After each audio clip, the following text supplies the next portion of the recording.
새벽이 되자 곧 대제사장들은 장로들과 율법학자들과 온 공회원들과 함께 회의를 소집했습니다. 그리고 그들은 예수를 묶어 끌고 가서 빌라도에게 넘겨주었습니다. 빌라도가 물었습니다. 내가 유대 사람의 왕이냐? 예수께서 대답하셨습니다. 그렇다, 내가 말한 대로다. 대제사장들은 여러 가지로 예수를 고소했습니다. 그러자 빌라도가 다시 예수께 물었습니다. 저 사람들이 너를 여러 가지로 고소하고 있는데 대답할 말이 없느냐? 그러나 예수께서는 더 이상 아무 대답을 하지 않으셨습니다. 그래서 빌라도는 이상히 여겼습니다. 명절이 되면 백성들이 요구하는 죄수 하나를 풀어주는 관례가 있었습니다. 그런데 폭동 때 살인한 죄로 감옥에 갇힌 반란자들 가운데 바라바라는 사람이 있었습니다. 군중들은 빌라도에게 관례대로 죄수 하나를 석방해달라고 요구했습니다. 빌라도가 물었습니다. 너희는 내가 유대 사람의 왕을 풀어주기를 바라느냐? 그는 대제사장들이 예수를 시기해서 자기에게 넘겨준 것을 알고 있었습니다. 그러자 대제사장들은 군중들을 선동해 오히려 바라바를 대신 풀어줄 것을 요구했습니다. 빌라도가 그들에게 물었습니다. 그렇다면 이 유대 사람의 왕이라는 사람을 내가 어떻게 하면 좋겠느냐?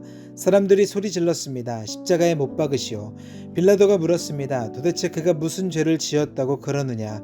그러나 그들은 더 큰 소리로 외쳤습니다. 십자가에 못 박으시오. 그래서 빌라도는 군중들의 비위를 맞추려고 바라바를 풀어주었습니다. 빌라도는 예수를 채찍질한 다음 십자가에 못 박도록 넘겨주었습니다. 군인들은 예수를 총독 관저 안에 있는 뜰 안으로 끌고 갔습니다. 그리고 그들은 온 부대를 집합시켰습니다.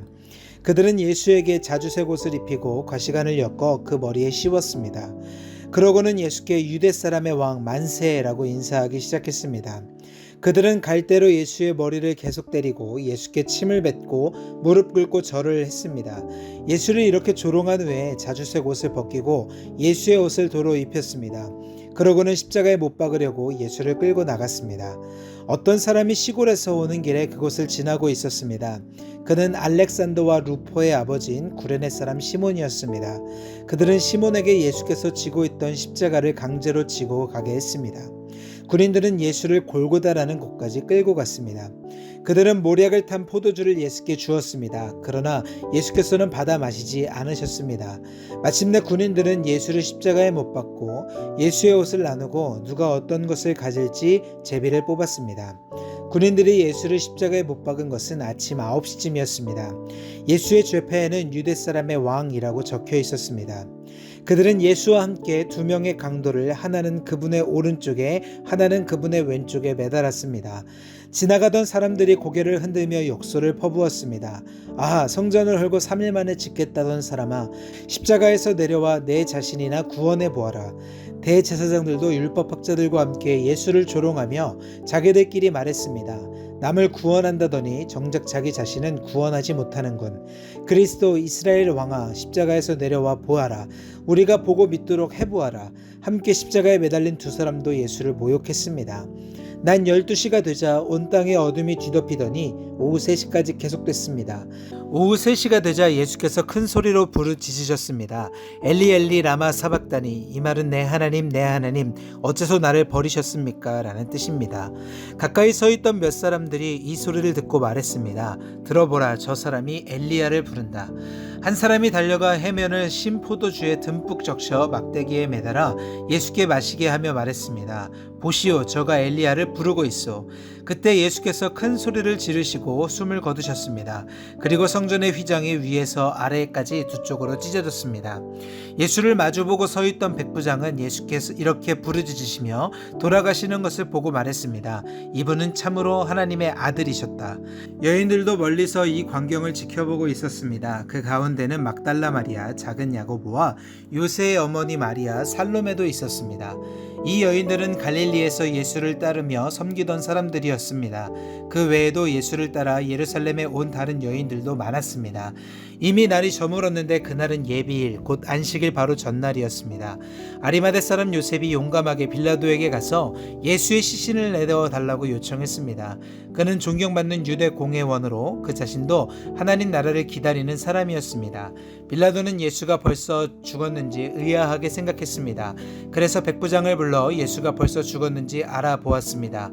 백부장으로부터 죽은 사실을 확인하자 빌라도는 요셉에게 시신을 내주었습니다. 요셉은 고운 모시천을 사가지고 와서 예수의 시신을 내려다가 모시로 싸고는 바위를 파서 만든 무덤에 시신을 모셨습니다.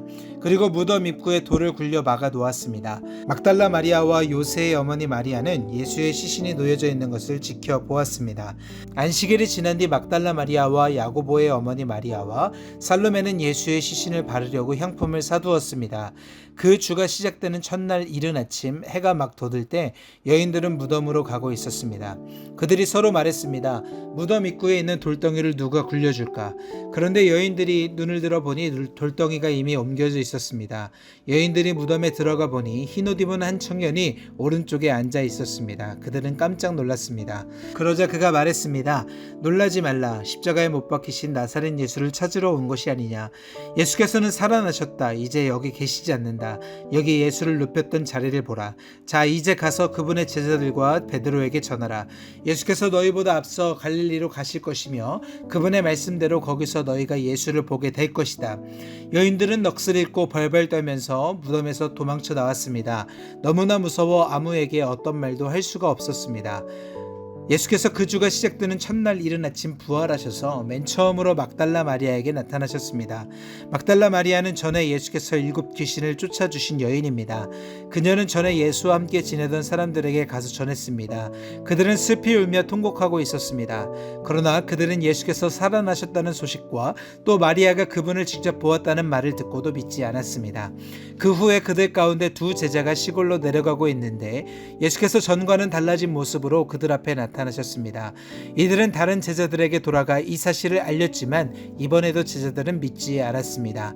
나중에 예수께서 11 제자들이 음식을 먹고 있을 때 그들에게 나타나셔서 그들이 믿지 못하는 것과 마음이 굳은 것을 꾸짖으셨습니다. 예수께서 다시 살아나신 후 자신을 보았다는 사람들의 말을 제자들이 믿지 못했기 때문입니다.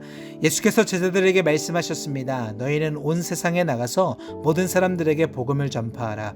누구든지 믿고 침례받는 사람은 구원을 받을 것이요 누구든지 믿지 않는 사람은 심판을 받을 것이다. 믿는 사람들에게는 이런 표적이 따를 것이다. 그들은 내 이름으로 귀신을 내쫓고 새 방언으로 말하며 손으로 뱀을 집어들고 독을 마셔도 아무런 해를 받지 않으며 아픈 사람들에게 손을 얹으면 병이 나을 것이다. 주 예수께서 그들에게 말씀하신 후에 하늘로 들려 올라가셔서 하나님의 오른편에 앉으셨습니다. 그리고 제자들은 곳곳에 다니면서 복음을 전파하는데 주께서 그들과 함께 일하시고 표적들이 나타나게 하셔서 그들이 전하는 말씀이 사실임을 확증해 주셨습니다. 아멘.